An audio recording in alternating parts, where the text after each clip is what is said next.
Bom, boa tarde. Eu peço desculpas aí pela demora do início da nossa transmissão. Nós tivemos alguns probleminhas com o cabo aqui, né? Às vezes acontece.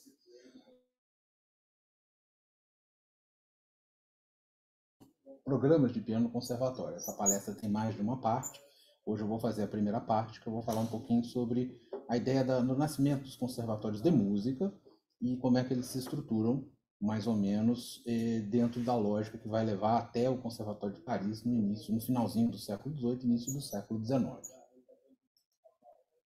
Então eu vou começar aqui na construção do programa de piano e nos conservatórios. Então, a estrutura geral dessa palestra é maior do que nós vamos abordar hoje. Começando pela minha experiência, para eu me apresentar um pouco para vocês, né? Então, eu fui professor de piano técnico da Escola de Música Vila Lobos entre 1994 e 1999, um pequeno interstício aí de um ano que eu fiquei fora. Eu fui professor de piano técnico do Conservatório Municipal de Barbacena em 1996, foi o primeiro concurso que fizeram para aquele conservatório. Eu fui professor de piano do curso técnico CBM do Rio de Janeiro de 1995 até 1999, ou seja, no século passado. Professor de piano da extensão da UFMG de 2000 até 2002, quando eu trabalhei lá como substituto da área de harmonia, né, que essencialmente era isso que eu trabalhava lá. Professor de piano da graduação da UENG de 2000 até 2005, da graduação da Unincor de 2002 até 2005, da UFRJ aqui como substituto de 2006 até 2007, e do Conservatório de Niterói de 2006 até 2010, e da extensão da Universidade Federal Fluminense, que eu criei junto com a Cristina Agostinho, curso piano no projeto de extensão CEIM-UF entre 2007 e 2010, e professor de piano, teclado em grupo, da graduação da UFPR em 2016 e da UFS de 2008 até 2019.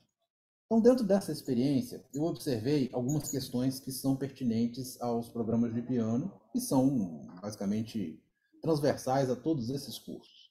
Então, você tem a ideia, obviamente, de obras obrigatórias ou pré-selecionadas e obras livres, que podem ser escolhidas, sendo que alguns programas têm uma ênfase maior em algumas obras obrigatórias e outras em obras livres. Por exemplo, o programa da UFRJ constava a ideia de que você tem que ter 2 estudos de Chopin, isso mudou um pouco, que você tem que ter uma obra de Bach, você tem que ter um estudo de Liszt, você tem que ter alguma obra que seja especificamente definida como parte daquele programa. Ou obras que são totalmente livres. O programa da UENG era totalmente livre, a pessoa poderia fazer o estudo de Chopin ou não. O programa é definido por obras ou o programa pode ser semi-definido por tempo. Então existem essas duas modalidades, ou seja, um programa que é definido, você tem tantas obras para você tocar, você tem que tocar uma sonata, uma peça romântica, uma peça brasileira, um prelúdio de fuga, ou você pode definir esse programa por tempo, ou seja, um recital de 30 minutos, um recital de 20 minutos, em que as obras podem ser feitas de livre escolha. A ideia de mecanismo está presente muitas vezes, talvez não mais na graduação, mas dentro do curso técnico e no curso fundamental de uma forma muito forte ainda, né? Tem bastante sentido isso, da ideia de escalas, arpejos ou a chamada técnica pura. A ideia de 2 estudos e não exercícios está presente na maior parte desses programas. A ideia da peça barroca polifônica está presente. A ideia da peça clássica, geralmente uma forma sonata, que muitas vezes deixa em aberto e porque, obviamente, o período clássico não se restringe somente à forma sonata. Você tem outras formas que são importantes, tema com variações, enfim, e que muitas vezes acabam passando por alto, né? Pensando que a ideia da sonata clássica seria o suprassumo daquele período, quando você tem muitas outras obras, fantasias, enfim, que são da mesma importância. A ideia de uma peça romântica, peça moderna e contemporânea e a peça brasileira. Então, a ideia é saber como é que isso tudo se constituiu desta maneira, né? Qual é a história que vai sendo construída para que se possa pensar o programa desta forma. Porque, basicamente, qualquer universidade ou qualquer lugar que você vai ter um programa muito similar a esse, com uma ou outra variante, mas basicamente é isso que se faz. Então, alguns termos se fazem necessários serem definidos aqui.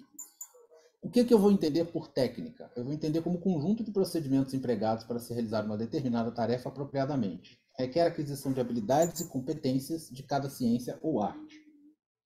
Processo, vem do latim processos, ou seja, ação de avançar, né? Processos. Atividade reflexiva que tem por objetivo alcançar o conhecimento de algo. Seria preciso um processo infinito para se inventariar o conteúdo total de uma coisa, segundo Sartre, por exemplo, como um exemplo da utilização dessa palavra. O processo de trabalho, ou seja, série de fenômenos sucessivos formados em todo culminando em um determinado resultado. Processo de uma crise, processo ad infinitum, progresso indefinido ou sucessão sem término previsível, oposto à regressão ad infinitum. E método, que muitas vezes confunde essa ideia de um programa, ou um conjunto de obras, de peças ou de estudos, de mecanismos, que a gente chama muito correntemente no piano como método, e em outros instrumentos também, né? Basicamente na ideia da performance do ensino do instrumento. O método Closet, o método Anon, o método... Na verdade, é um termo com dois significados fundamentais. Qualquer pesquisa ou orientação de pesquisa, ou uma técnica particular de pesquisa. Sendo que no primeiro significado não se distingue de investigação ou doutrina. O segundo significado é mais restrito e indica um procedimento de investigação organizado, repetitivo e autocorrigível que garanta a obtenção de resultados válidos. Ideia, por exemplo, no método científico. Não tenho a intenção de mudar essa terminologia, apesar de achar que ela não é a mais apropriada, mas a gente tradicionalmente chama a ideia, o método, né? O método Leila Fletcher, o método dose de dia, enfim. Então isso já é uma coisa corrente, não é nem a questão, não estamos nem tematizando a discussão sobre este nome, sim, deixando claro o que esse termo significa. Então, ao todo, e não vou ser concluído hoje, a gente tem a breve história dos conservatórios, elementos tecnicistas na formação dos ambientes formais de educação, tecnicismo no ensino de música e ensino modelo conservatorial. Então, eu vou abordar isso progressivamente, né? Vai ficar nesses vídeos aos poucos, de acordo com as nossas palestras. Hoje eu vou falar sobre a breve história dos conservatórios.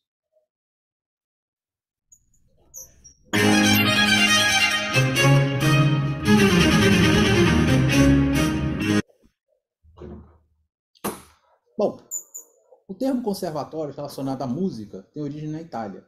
O termo deriva do italiano conservatório, que inicialmente tratava de um orfanato, geralmente associado a um hospital, daí sua conexão com o termo hospedário. Na Itália existiam diversas instituições como essa, porém as de Nápoles, dedicadas aos conservati meninos, separados como de costume da época das meninas, foram as mais importantes do processo de transformação dessas instituições em escola de música. Aí nós temos o símbolo do San Pietro a Magella, né, que foi um dos mesmos conservatórios em Nápoles, que é basicamente onde nasce essa tradição conservatorial, por assim dizer, que é diferente do que se entende como tradição conservatorial, que isso na terceira palestra será compreendido de uma forma mais clara. Mas é onde nasce esse modelo de conservatório como um lugar de estudo de música. Então, como vocês veem, ele nasceu inicialmente como um orfanato, né? Santa Maria de Loreto, Pietà de Turchini, Santo Onofre e Capuana, que fundiram-se em 1807, ou seja, no século XIX, posterior à formação do Conservatório de Paris, que é em 1795, formando o Conservatório San Pietro a Magella, que é isso justamente que nós vemos ali o escudo. E Pobre de Jesus Cristo foram os 4 conservatórios dessa cidade, de Nápoles, tá? Sendo que este último teve curta vida, encerrando suas atividades após diversos problemas administrativos e legais envolvendo seu reitor em 1743. A Itália não é muito diferente do Brasil, né? Em vários aspectos. Todavia, alguns dos mais importantes nomes da música trabalharam nessa instituição antes do seu fechamento, formando muitos jovens e formando então o chamado estilo napolitano, cuja influência no estilo clássico, ou mais atualmente conhecido como estilo galante, foi decisiva. Dentre esses, destacam-se o castrato Farinelli, que todos conhecem, Francesco Durante, Giovanni Battista Pergolesi, Niccolo Giomelli, Niccolo Porpora, e esse último que foi professor de Haydn. Essas instituições foram fundadas a partir de 1583, em Turquini, porém não se sabe ao certo em que ano exato se estabeleceu o ensino de música nessas instituições, sendo atribuída a data aproximada do século XVII. Interessante notar que essas instituições surgiram com o intuito de fornecer um ofício aos órfãos, sendo que posteriormente abriram suas portas para o ensino geral mediante o pagamento. Isso vai acontecer aproximadamente no século XVIII para o século XIX. Até então, eram escolas dedicadas a dar uma profissão aos órfãos, né? Vamos lembrar que Nápoles é uma cidade de porto, então isso tinha muito órfão em Nápoles naquela época, e simplesmente eles eram depositados na igreja, a igreja precisava fazer alguma coisa com aquelas crianças todas no orfanato, e dava uma possibilidade de vida a eles. Eles descobriram que existiam conservatórios para outras coisas, e eles descobriram que a música era uma coisa bastante interessante, um ofício bastante interessante, já que precisava de compositores. E a partir disso foi se formando toda uma escola para a formação de um mais ou menos um protótipo, né? É um proto-ensino em massa de música. Então, essa experiência dos conservatórios é o primeiro rompimento, propriamente dito, que a gente tem na história ocidental, da o ensino aprendiz, né, aquela relação mestre, tutor, aprendiz, que é bem característico da aula de música, em particular da aula de instrumento, para um ensino mais coletivo. E principalmente um ensino para crianças pequenas, né, não alfabetizadas necessariamente, e que iam caminhando, quando chegavam aos 15, 14 anos, basicamente já estavam como compositores formados e prontos a já pegar um posto como mestre de capela, assistente de mestre de capela, enfim. E isso acabou se espalhando para toda a Europa, porque deu muito certo esse sistema italiano. O sucesso pedagógico, vamos investigar agora por quê, né? O sucesso pedagógico dos métodos empregados nessas instituições, talvez as primeiras de ensino sistemático e coletivo de música do Ocidente, motivaram os franceses em 1795 a fundar seu próprio conservatório. E assim se fez em 3 de agosto de 1795, com a fundação do Conservatório de Paris. Este uma fusão da École Royale de Chant e Institut National de Musique, Instituto Nacional de Música. A influência dessa instituição superou as napolitanas ao longo do século XIX, sendo ela referência no modelo a ser seguida pelas instituições em países latinos, em particular no Brasil. Obviamente, muito dado em função da recém-Revolução Francesa, né, que botou a França dentro do centro das atenções da Europa e do mundo. Mais do que isso, seu currículo, sua bibliografia e, sobretudo, sua concepção de especialização na fragmentação entre composição, regência e performance instrumental vocal, que em sua época significou uma busca pela excelência, nortearam praticamente todo o mundo ocidental. E é basicamente a ideia que a gente tem de disciplinarização dentro das escolas de música que a gente tem hoje. Não era exatamente assim que funcionava nos conservatórios napolitanos. A gente vai ver um pouco que essa formação era muito mais ampla, né? E aí vários termos que a gente utiliza hoje são derivados justamente dessa época dos conservatórios napolitanos, mas são usados de uma maneira completamente distinta, porque a gente os vê através de uma ótica do Conservatório de Paris, que fez diversas mudanças estruturais dentro dessa pedagogia italiana. No Brasil, podemos exemplificar a formação da Escola Nacional de Música, cujo nome remete aos estudos franceses pós-Napoleão, né? Inicialmente denominado Imperial Conservatório de Música, foi fundado em 1841 por Francisco Manuel da Silva, autor do Hino Nacional Brasileiro, sendo consolidado apenas em 1847 pelo Decreto 496, de 21 de janeiro, que instituiu o plano curricular e as bases para o seu funcionamento. Seu modus operandi claramente priorizava a prática instrumental com exclusiva ênfase no repertório europeu dos séculos XVIII e XIX, atestando uma concepção tecnicista materializada na ênfase na performance e no virtuosismo, bem característico do modelo francês. Dentro do elenco de disciplinas ofertadas pela instituição constam rudimentos e canto para o sexo masculino e feminino, instrumentos de corda e sopro, harmonia e composição. Com isso, pode-se notar que o ensino estava circunscrito apenas ao treinamento técnico, fundamentado apenas na técnica musical em si, declinando disciplinas de caráter mais humanistas, que seria muito mais característico de uma estrutura germânica de universidade, um pensamento germânico de universidade. Evidentemente, sabe-se que durante uma boa parte do Império, e depois já em parte da Nova República, essa luta entre uma influência germânica e uma influência italiana ou francesa no Brasil, ela foi bastante acirrada, né? E acabou vencendo, de certa forma, a influência italiana, muito por causa do Brasil ter uma das maiores colônias italianas do mundo, né, aqui em São Paulo, e também a influência francesa, que eu acho que o próprio Rio de Janeiro aqui é um grande exemplo dessa influência francesa, inclusive o lugar onde a gente está agora, né, e aqui onde a escola fica colocada, né? Basta dizer que em frente ali a gente tem a Praça Paris e a ideia da remodelagem do, Brasil, do Rio de Janeiro, na ideia da Belle Époque, como outras cidades também foram pensadas mais ou menos assim, né? Nesse final do século XIX, primeira, segunda década do século XX, você tem a ideia das grandes avenidas, dos parques, daquelas luminárias todas, como é ali na Glória do Rio de Janeiro, aqui no Rio de Janeiro, que mostra pra gente aquela modelagem ao estilo parisiense, né? Essa foi a mudança que foi feita em Paris no final do século XVIII e no século XIX. Após o golpe militar que instalou a República em 1889, no Brasil, extingue-se o Conservatório Imperial, em 1890, substituindo pelo Instituto Nacional de Música, cujo nome, obviamente, foi mudado após a instalação da Velha República.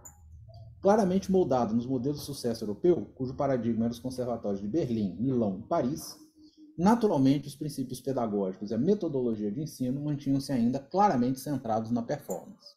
E até hoje, de certa forma, são, mas claro, com uma ampliação maior. Nós temos programas de pós-graduação, né? Nós temos outras disciplinas que envolvem um caráter humanístico, de formação, ou teórico, enfim, que fazem parte de toda a grade curricular. Segundo Neide Spiridion, mesmo com a criação do Conservatório Dramático e Musical de São Paulo, né, que tinha em sua grade curricular a disciplina ligada à pedagogia no currículo magistério musical no Brasil, ainda prevaleceu o modelo conservatorial na formação dos professores. O Instituto Nacional de Música e sua integração à Universidade Federal do Rio de Janeiro é um exemplo do mais frequente processo de formação de escolas de música e universidades do Brasil e do modelo de escola fundada no século XIX, tendo como parâmetro o Conservatório de Paris.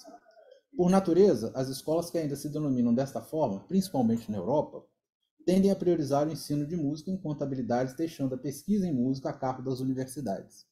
Claro, há instituições como essas que ofertam até programas de doutorados, principalmente quando inclusas em uma universidade, como frequentemente acontece no modelo americano. Mas cada vez mais o nome escola de música vem substituindo esse termo. Motivo de sucesso dos conservatórios italianos, partimente como um método didático. Não obstante o sucesso do modelo italiano de conservatório, claramente consolidado no estabelecimento do estilo Galante, devido a distintos fatores, dentre eles a primazia da ópera italiana enquanto modelo mesmo na Alemanha, ao importá-lo, os franceses se viram, por questões geopolíticas de impacto na cultura, a modificá-lo, adaptando-o inicialmente ao contexto da República Jacobina e posteriormente ao modelo napoleônico de ensino. Isso vai ser discutido na próxima palestra, essa influência da Revolução Francesa e a reforma educacional que aconteceu na França, principalmente após a reforma jacobina e depois com Napoleão, que é a base essencial do modelo universitário que a gente tem hoje e as suas consequências também na Alemanha e da Guerra Franco-Prussiana, que fazem esses modelos básicos que a gente tem de universidade que hoje até são antagônicos no Brasil, e apesar da Constituição determinar que a gente teria um modelo Humboldtiano. Mas a estrutura que a gente tem, o esqueleto da estrutura que a gente tem é totalmente napoleônico, ou seja, o modelo antagônico aqui. Dentre as adaptações promovidas pelos franceses, talvez a mais marcante tenha sido a nítida separação em áreas específicas, como performance, composição e regência, buscando um aperfeiçoamento disciplinar, característico da tradição francesa iniciada em René Descartes, seguida por Diderot e finalmente estabelecida no modelo napoleônico. A divisão atual das universidades em departamentos, em nossas universidades brasileiras, sobretudo as mais tradicionais e antigas, como o FRJ, o FMG, o FPR, é mais um nítido reflexo da influência do modelo francês na constituição das universidades brasileiras. No modelo italiano original, concebido primordialmente para fornecer um ofício aos órfãos conservatórios italianos do século XVIII, não era especificamente de música, e sim algo similar às nossas atuais escolas técnicas. Havia uma integração entre as áreas, posteriormente divorciadas no modelo francês. A prioridade era capacitar os órfãos a atuarem como compositores e instrumentistas da corte, tendo estes sempre o dever de compor, dirigir e executar, geralmente em padrões e quantidades consideráveis. Ou seja, não se formava um indivíduo para cada função. Um indivíduo tinha que fazer todas as funções. Ele tinha que tocar, ele tinha que reger. Evidentemente, o padrão de execução era outro, as questões eram outras colocadas, mas ele seria aquele músico responsável por aquele lugar onde ele teria se assigned, né, ou seja, designado, e ele cuidaria daquela parte musical, como eram os Kapellmeister na Alemanha, os mestres de capela, enfim. Ele estaria preparado, seria um curso técnico, né, ou seja, profissionalizante, melhor dizendo, em que ele sairia preparado ali para assumir essa função em qualquer lugar do mundo. E assim o foi, como foi feito na Rússia, como foi feito em vários lugares ainda, mesmo da Alemanha, ou seja, a tradição italiana se tornou muito forte por eles terem conseguido desenvolver um modelo pedagógico de grande sucesso. Foi inclusive o auge da ópera italiana. Para tal, desenvolveu-se um sistema de ensino que tinha no partimento seu principal material pedagógico. Vou falar um pouco sobre partimento. Partimenti é uma palavra italiana usada durante o século XVII como sinônimo de composições para a linha do baixo, cuja escrita é feita em apenas uma pauta, assemelhando-se à escrita do baixo contínuo, porém sem contar com notações cifradas, representando os intervalos a partir do baixo. Então, partimento é o singular e partimenti em italiano é o plural. O musicólogo Giorgio Sanguinetti define partimento como um esboço escrito em uma única pauta, cuja principal proposta é servir como um guia para a improvisação de uma composição ao teclado. Então ele era um guia, como a gente tem uma lead sheet hoje na música popular, em que você tem um guia ali que você consegue fazer uma improvisação, às vezes com o baixo cifrado, às vezes sem o baixo cifrado. De acordo com o Sanguinetti, ele não tem necessariamente as cifras. Já presume-se que a pessoa vai saber fazer aquelas cifras. Então a gente tem exemplos de partimentos, são fugas inteiras, escritas às vezes a 4 vozes, mas tem apenas uma única linha, que as outras, que é onde o sujeito precisa aparecer. E as outras vozes são improvisadas de acordo com as regras de resolução desse partimento, que estão muito próximas à ideia das regras de resolução do baixo contínuo, mas não é exatamente a mesma coisa. Todos enxergam aí um pouquinho, pelo menos? Tá. Na prática, a função dos partimentos era de servir como material didático, cujas lacunas desses esboços musicais deveriam ser preenchidas pelos alunos, que se utilizavam de uma série de regras, reguli, transmitidas oralmente pelos seus mestres. Nas palavras de Gerdingen, o partimento era o baixo para um conjunto virtual que tocava na mente do aluno, que se tornava audível a partir da realização ao teclado. Através da prática do partimento, os alunos desenvolviam perícia em várias áreas, como um acompanhamento em baixo contínuo, inclusive com baixos não cifrados, improvisação e contraponto. Sendo assim, nota-se que o treinamento em partimento tinha uma natureza majoritariamente prática e não teórica.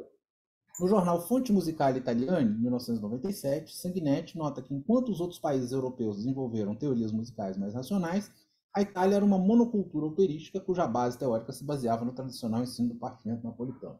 Ao pensar sobre essa figura do partimento vista, vou voltar só aqui um instantinho, ali, né, nesses exercícios preliminares ali, né, partimento, Francisco Durante, o baixo cifrado, né, trabalhado em harmonia chamada tradicional. E, na verdade, a harmonia tradicional ela deriva justamente da realização desse baixo cifrado. A diferença é que, a partir do modelo francês e como ele foi exportado para o resto do mundo, isso se tornou uma realização teórica, feita no papel, e não mais uma realização feita no próprio instrumento. Quando, originalmente, este tipo de exercício era para ser feito no instrumento, a partir de regras pensadas anatomicamente para serem resolvidas. E a partir disso criava-se as improvisações a várias vozes, inclusive a possibilidade de se construir, seja uma forma monofônica, por assim dizer, seja mesmo uma fuga a 4 vozes. Os partimentos eles tinham funções sintáticas específicas. Existiam os partimentos, não, os esquemas, né, que são as formas que montam ali, ou seja, grupos de encadeamentos harmônicos ou melódicos ou harmônico-melódicos. Então, esses grupos de encadeamento harmônico melódicos, com clichês que se aprende hoje em dia da música popular, eles tinham funções sintáticas distintas, funções de abertura, funções de transição, funções de conclusão. Então, as cadências tinham funções de conclusão. Então, você estudava vários tipos de cláusulas, ou de cadências, ou de conclusões. Você estudava vários modelos de abertura, né? De gâmbitos, como diz o Gehring, né? Ou seja, lances que poderiam ser pensados para abrir uma determinada peça. E vários que tinham a função de transição, que poderia ser modulante ou não modulante. Então, com isso, você tem uma estrutura sintática muito claramente definida. E essa estrutura sintática permitia que você construísse uma composição simplesmente com esses elementos. Seja essa composição já preparada pelo mestre no partimento, em qual você iria trabalhar para estudar isso e fazer, ou uma que você mesmo criasse a partir daqueles esquemas que já estariam claramente na cabeça. E como é que esses esquemas eram colocados na cabeça de crianças pequenas? Bom, era feito através do solfégio, né? Acho que eu vou mostrar aqui à frente. Solfégios são exercícios, né? Então, improvisar não parecia ser um problema para a maioria dos tecladistas profissionais do século XVIII, e as pesquisas mais recentes têm revelado que cada partimento era de fato um problema musical a ser resolvido espontaneamente, para ser improvisado. Essas resoluções eram feitas a partir de uma série de reguli, muito particular. Para tanto, os estudantes do partimento aprendiam exemplares musicais denominados esquemata, com a finalidade de adaptar esses exemplares em contextos novos, porém similares a já conhecidos. Através de um estudo intenso das regras e das esquemata, o estudante desenvolvia a arte de improvisar sobre um partimento, consequentemente adquirindo uma complexa compreensão musical e o domínio do estilo. Muito obrigado. Então, um partimento constituía de uma sonoridade, tá? Lembrando que a teoria do acorde era uma teoria bastante recente, então se pensava na sonoridade. O que se entende por sonoridade? Ah, sonoridade 5/3. O que é a sonoridade 5/3 no nosso idioma de hoje? É um acorde no estado fundamental. O que é a sonoridade 6/3? É acorde na primeira inversão. Então, eles tinham uma sonoridade que já sabia qual seria ali, para cada uma das posições dos baixos. Um grupo de 3, 4, às vezes um pouco mais, mas de um modo geral variando entre 2 até 4 notas do baixo, de valores absolutamente abstratos, e uma linha melódica. Então o solfégio funcionava da seguinte maneira: alguém tocaria essa linha do baixo e talvez essa sonoridade, essa harmonia, e caberia ao aprendiz cantar a voz que estava correspondente àquele baixo. E vice-versa, tocaria-se a harmonia em cima e ele saberia a voz do baixo. Então aquele par, melodia e baixo, andava sempre em conjunto. Então era muito fácil conseguir construir ideias melódicas e estruturas a partir de uma linha que você já sabia. Se o baixo é esse, a linha de cima é a outra. Se a linha de baixo a linha de cima é essa, o baixo vai ser outro. E, como eu falei, cada uma dessas tinha funções sintáticas específicas. Isso eu vou demonstrar já já. E como é que isso tem impacto para além somente do período galante. Então aqui a gente tem o exemplo de um partimento do Nicola Sala, um dos partimentos mais conhecidos, a romanesca, que inclusive é o mesmo partimento que a gente tem no cânone de Parhelder. Você vai ver que o baixo é o mesmo. O que seria esse partimento propriamente dito? Não seria a resolução que tem em cima, que é uma resolução tecladística. Né?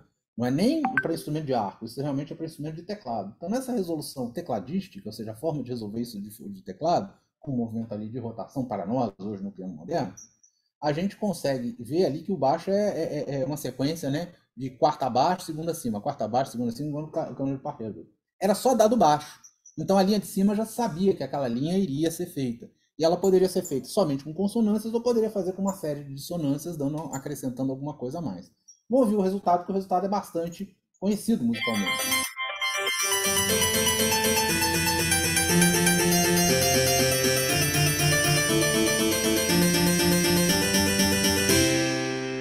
Mais uma vez.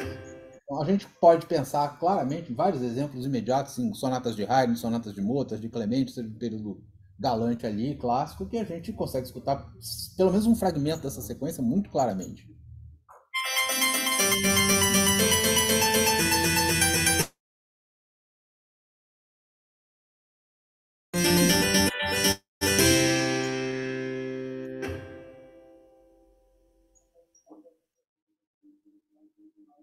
Então aqui eu trouxe um exemplo dessa mesma romanesca, tá?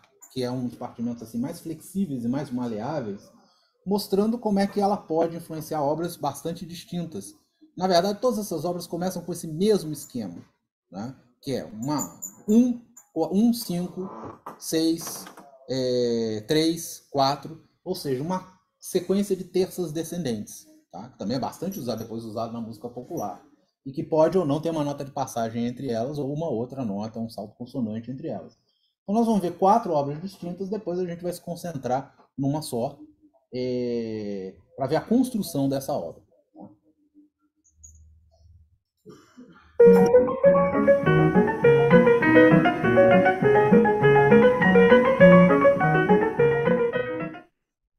Então, esse estudo de Chopin bem conhecido é feito a partir de uma sequência de terças descendentes, esse início. É uma romanesca, tal qual a mazurca que ele não publicou, né? É a 68.3, né?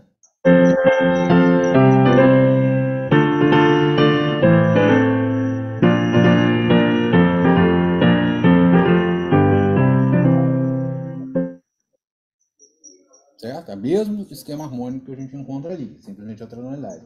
Como nesse exemplo que eu vou entrar em mais detalhes da construção, a gente tem a Op. 79 de Beethoven no terceiro movimento e a Op. 109 de Beethoven no primeiro movimento. As duas são uma romanesca e essas romanescas muito próximas uma das outras em termos de construção, ou seja, de disposição das vozes. A romanesca tem várias possibilidades de disposição das vozes. Uma delas é um baixo que desce, ou seja, um fragmento de escala do baixo. Outra é um baixo que pula, como é o caso ali da mazurca de Chopin. Então a gente vai ver que tanto na Op. 79 quanto na Op. 109, as duas são um baixo que desce contra uma linha em cima e salta em terças.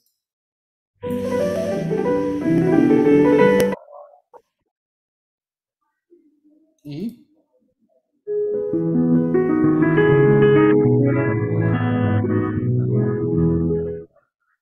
então Essas duas últimas, como as duas primeiras, são, na verdade, o mesmo esquema. A gente poderia grosseiramente dizer que são a mesma música. Não dizemos porque elas têm tópicas, tonalidades, afetos diferentes, andamentos. Mas você vê como a esquemata ela é maleável. Você pode usar a mesma esquemata para reproduzir 4 coisas completamente distintas. E isso é que era o que dava essa formação, né, aos músicos italianos e a capacidade deles de trabalhar com composição e improvisação e principalmente passar uma forma sistemática de ensino de composição. Porque isso era tudo unido à ideia de se tocar, né? Não existia diferença entre você tocar e compor. Essa diferença começa a aparecer no século XIX. Ela começa a aparecer no século XIX por diversos motivos, mas um dos principais motivos, sem sombra de dúvida, não o único, é a formação e a ideia pedagógica e o pensamento metodológico do Conservatório francês. A ideia do Conservatório de Paris, que vira modelo, graças à França ter virado um modelo de potência no início do século XIX, em função da Revolução Francesa do final do século XVIII. Então, se a gente analisar essa coisa toda,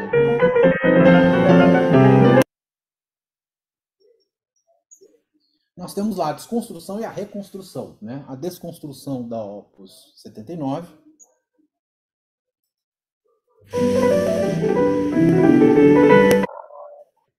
e pode ser tirar esses ornamentos e ela vai virar isso aqui.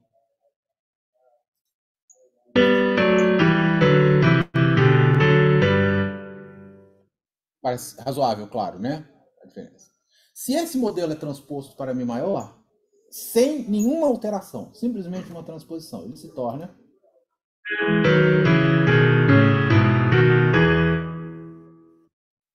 se ele ganha sem nenhuma alteração nele, ganha simplesmente as figuras, né, características do tema da Opus 109, ele se torna isso daqui.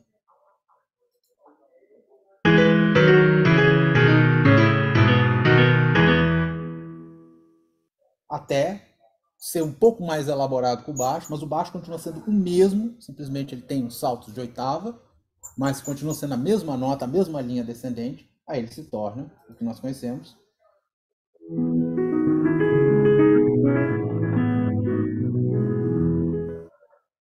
Né? A Opus 109. Ou seja, a gente vê que Beethoven estava absolutamente treinado dentro desse tipo de material pedagógico e dentro dessa metodologia. Portanto, ele é capaz, e existem várias outras obras que a gente poderia pegar como exemplo aqui do próprio Beethoven e de outros compositores da época. Né?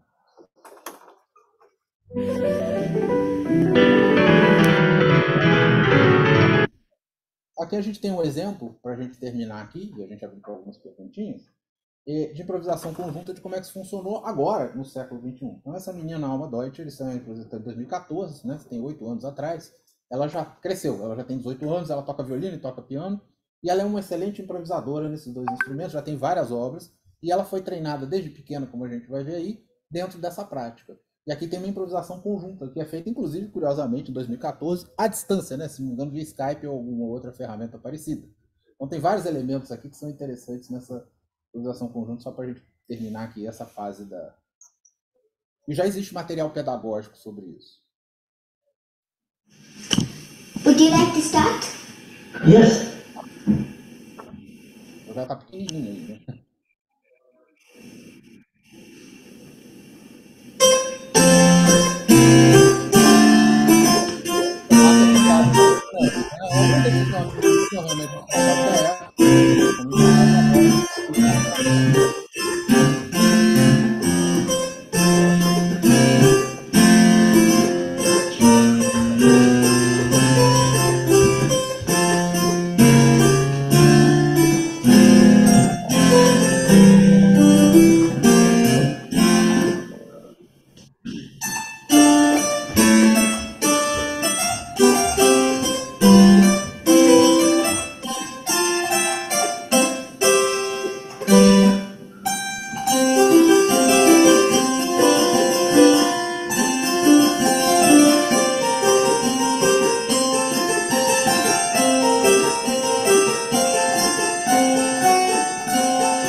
Ok. Bom, eu hoje vou terminar ela por aqui. Então, o que a gente consegue observar aí? As ideias todas de percepção, introdução à ideia de análise musical, né, que vem depois, posteriormente, no século XIX, vai crescer no século XIX, elas todas já estão inclusas dentro desse sistema pedagógico, um sistema muito mais inclusivo nesse sentido. A gente disciplinarizou essas coisas e hoje em dia a gente tem isso muito separado, e muitas vezes não fazem sentido. Às vezes você vai na aula de percepção, não tem sentido nenhum com a aula de harmonia, não tem sentido nenhum com a aula de instrumento, e aquelas coisas, quando na verdade elas têm, né? Elas têm uma integração entre elas. E aí uma coisa que é interessante é a gente buscar esse caminho de reintegração entre elas para a gente poder entender como essas coisas funcionam. Então, por exemplo, o cara acha, não, vou fazer faculdade de música, então estudar harmonia não tem a menor importância, porque não serve para nada. Não serve.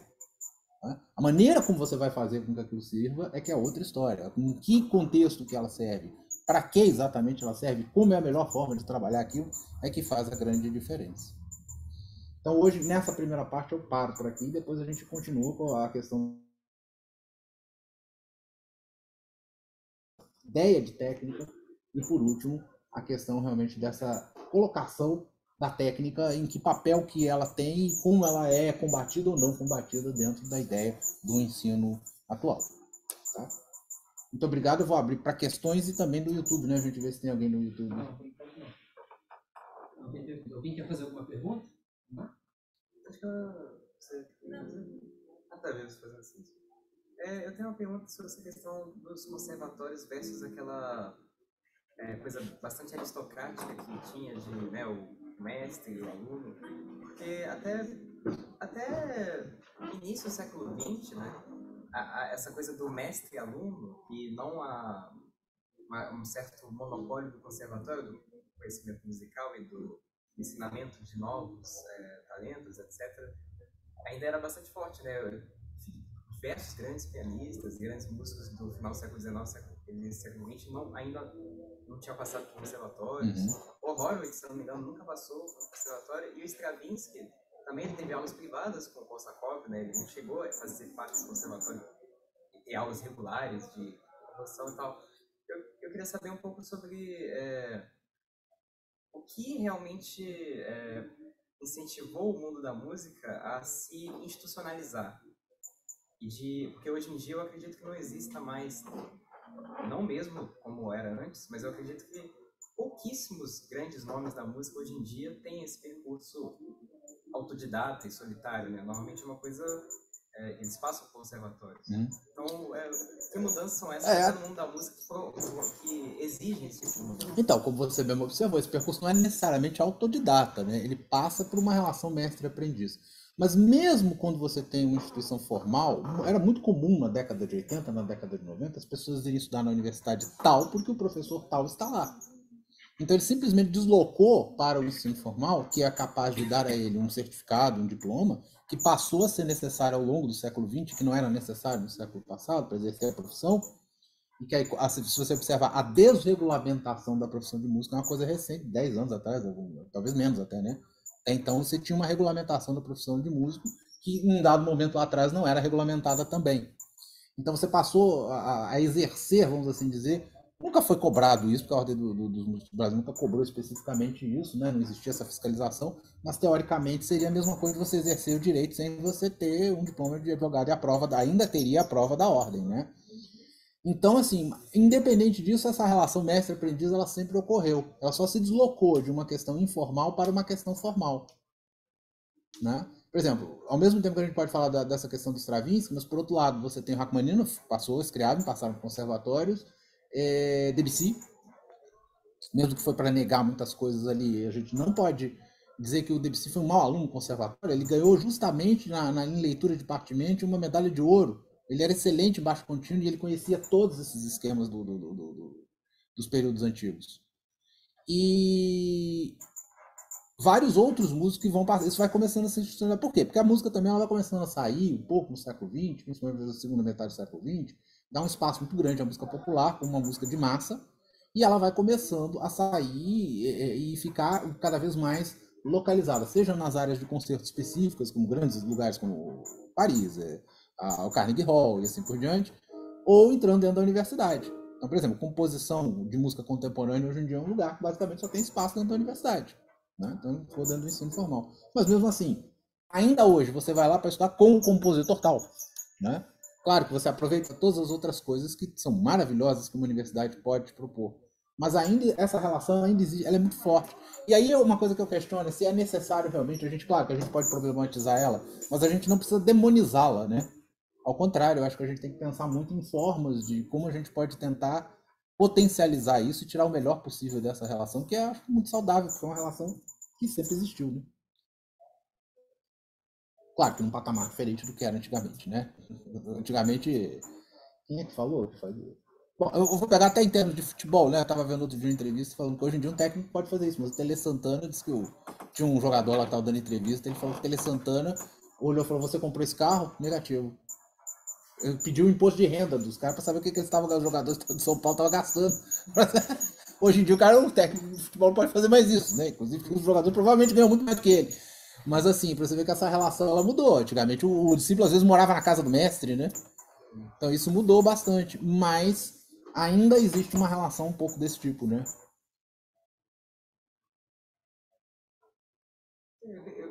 Claro. Já que ninguém perguntar, mas é porque eu vejo muito nessa discussão atualmente sobre os intérpretes contemporâneos, muita discussão sobre essa coisa da padronização. E os tempo conservatórios são acusados de formar, né? Uma bobagem responsável por isso. Tem sempre aquela frase que dizem assim: na China tem vários conservatórios, mas um monte de chinês tocando igual nos conservatórios. E a Rússia também acusam isso lá. Então, você acha que existe uma ligação entre padronização da interpretação e os atividades do conservatório, ou é uma coincidência? Ou... Não, é claro que tem, porque assim, é um problema, né? Um antagonismo, né? Que é difícil de ser resolvido e equacionado na arte. A arte tem que ser original, mas ao mesmo tempo, se você vai ter um ensino de massa de arte, como é que ele vai ser original para cada um? Né? Essa característica central do ensino de massa não é ser individualizado. Isso é um problema para o século XXI resolver. Até hoje ninguém conseguiu resolver. Né? Mas assim, você tem que fazer individual mesmo sendo coletivo. Como é que você vai equacionar essas duas coisas? Então é natural que você tenha um sistema, um padrão, né? Uma régua de medida, em que aí as coisas vão começando a ficar estandartizadas. Então quando você faz concursos de piano, não tem absolutamente nada contra o concurso de piano, muito pelo contrário. Mas o que vai acontecer? Você vai começando a criar um padrão de como é que as pessoas devem se comportar e devem tocar naquele lugar e o que deve acontecer. Né? Às vezes um ou outro, tipo o Evo Pogoretti, ou o outro sai desse padrão e às vezes pode ganhar ou pode simplesmente ser ignorado, derrotado. Mas é natural que isso aconteça, né? Você vai criando escolas de alguma coisa, aquilo vai tentar se reproduzir de alguma forma, de alguma maneira. Entendeu? E isso vai muito também em relação são períodos e períodos da sociedade. Tem épocas que a sociedade é mais pasteurizada, tem épocas que a sociedade realmente é caótica, etc. E a arte é um bom termômetro dessas coisas. Num momento caótico, tenho certeza que vai aparecer mais gente muito original,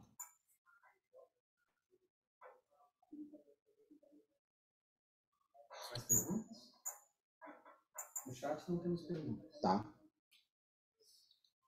Bom, Eu tenho uma pergunta, então. tá, só até para finalizar depois da tua pergunta, eu tô aqui, né? Então a gente pode conversar a qualquer momento, não tem questão nenhuma. Em relação, eu queria agradecer as pessoas que assistiram e que irão assistir aí pelo YouTube, né? E espero que aceitem o convite para as continuações. Eu tenho uma pergunta para você, que é pianista, compositor, enfim, tem experiência com regência também. Até pelo teu perfil, também, um dos teus perfis profissionais é exatamente essa capacidade de lidar com estruturação musical que não é muito comum ao intérprete, né? Porque ele aprende o suficiente para tocar melhor, para entender, enfim. Mas como você também é compositor, você também tem uma visão sobre a estruturação musical de uma forma muito mais apropriada, muito mais aprofundada, né?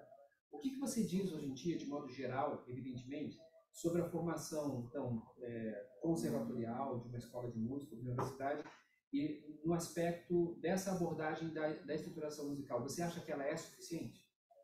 Eu acho que ela pode integrar um pouco mais, assim, essa é uma área que está mudando muito nos últimos anos. Então, assim, certos recursos pedagógicos que, pensando antes de 2007, 2008, 2009, 2010, 2011, não tinham, hoje em dia existem. Então, por exemplo, a própria ideia de esquemata para compreensão do século XIX é uma coisa recente.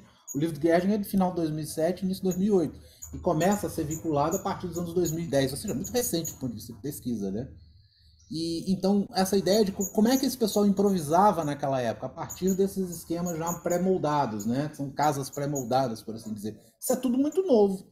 Então, na medida que isso vai sendo incorporado no exterior, já está sendo incorporado, já existem universidades que estão trabalhando mais pesadamente com isso.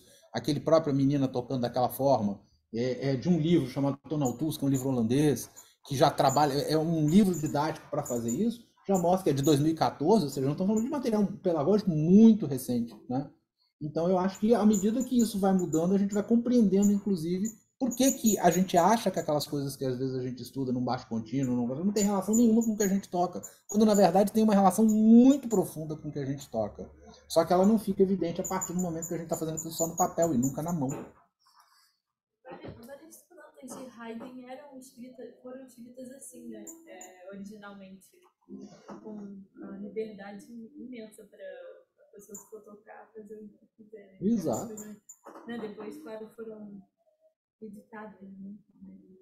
Enfim, Sim. chegaram a nós como agora a gente vê isso. Mas mesmo as que são escritas, por exemplo, está tudo escrito, você encontra, né? Por exemplo, a última sonata de Haydn em mi bemol, né? Aquela grande, ela começa com um esquema chamado Quiescenza, né? Que é um dos mais frequentes de ocorrer, né? E aí existe uma segunda teoria que é discutível, que se esses esquemas especificamente têm afetos específicos ou não. Aí é outro papo, né?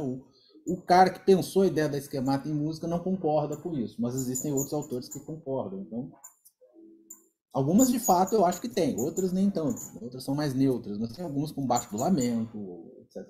Tem um componente afetivo ali que é difícil de descolar dele. A ideia de improvisação antes do... Porque eu fico pensando sobre essa questão da improvisação, como que ela era tratada pelos improvisadores, assim, pelos grandes improvisadores, não só a média, mas aqueles que eram grandes, né? Por exemplo, Atebá. Uhum. Como é que era antes dessa... Não sei se nem antes, mas...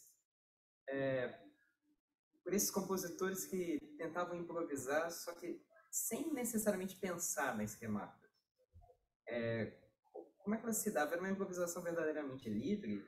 Ou ela era... Não, ela sempre foi em cima, por exemplo, as improvisações eram feitas em cima de um ground, né? A polifonia nasce das improvisações feita em cima de uma linha que existia. Sempre existe, aí não existe uma improvisação que seja completamente livre, né? A não ser que ela seja altamente experimental na música do século XXI. Mas todas essas outras improvisações, inclusive na música popular, elas seguem uma regrinha, né? Ou seja, na música popular você tem uma harmonia do qual você vai fazer a improvisação solo. Durante tantos compassos, né? X compassos que tem. Aqui era a mesma coisa. Essas práticas todas de ensino, hoje são as práticas basicamente de ensino da música popular, que a gente perdeu e que a gente tá, que aos poucos estão sendo recuperadas de volta para a música de concerto. E isso que é legal, quer dizer, é uma visão que a gente tem um pouco para frente, uma coisa bastante excitante que pode vir pela frente, ou seja, voltar a ter essas práticas que a gente perdeu. Uma improvisação mais fora, porque agora eu estava pensando sobre essa questão, então, de que improvisação é uma mesma palavra para coisas muito distintas, né? Porque, por exemplo, eu acredito, então, que a improvisação de Liszt e de Chopin era diferente, né? Não, sempre foi a partir de uma ideia já muito clara, definida. Não era improvisação. Mesmo quando o Bach improvisava uma fuga, ele já sabia. Porque, o que acontece? O que te dá? Não é a forma que a gente estuda em análise musical que te dá uma organização formal propriamente dita. Aquilo ali, vamos assim dizer, é o sintoma. Aquilo é a manifestação de uma coisa. E sim a organização retórica. Você vai ver que a improvisação ela começa a decair no fim do ensino da retórica. A retórica era ensinada no Trivium, né? Então, a partir do Bach ainda era professor de retórica. Então, a organização do Bach não é uma organização formal, é uma organização retórica, a ideia de construção de um argumento. A mesma ideia de construção de um argumento que você acha em Siciliano, em Aristóteles, você vai encontrar no Bach. Né? Então, você vai ver lá. Eu até estou escrevendo uma coisa sobre isso, mostrando assim, várias fugas que é a organização, exatamente como ele disse, tem que ser construído um argumento para você defender alguém num tribunal. Então, à medida que isso vai deixando de ser ensinado nas escolas, né, vai sendo substituído por outras coisas, pelas atuais disciplinas que a gente tem, isso daí vai sendo largado para lá, então a improvisação também vai indo embora, com a necessidade também de você fazer uma notação mais precisa, a ideia da obra de arte como perene, de que vai ficar para a eternidade, então ela precisa ser perfeita na sua notação. Do que eu volto a dizer, na notação tentando representar o fenômeno musical, mas qualquer músico profissional sabe que a notação não é o que está a escrita não é o som em si, né? É uma representação, porque a gente vê muitos trabalhos que acham que né? Que confundem assim de uma forma um pouco estranha e às vezes tiram outras conclusões a partir dessa premissa falsa. Mas qualquer músico profissional sabe disso. Né? Mais alguma pergunta? Então, muito obrigado. Até a próxima, em novembro, né? Então, vamos encerrar. A gente tem um café, tem água aí, para quem quiser.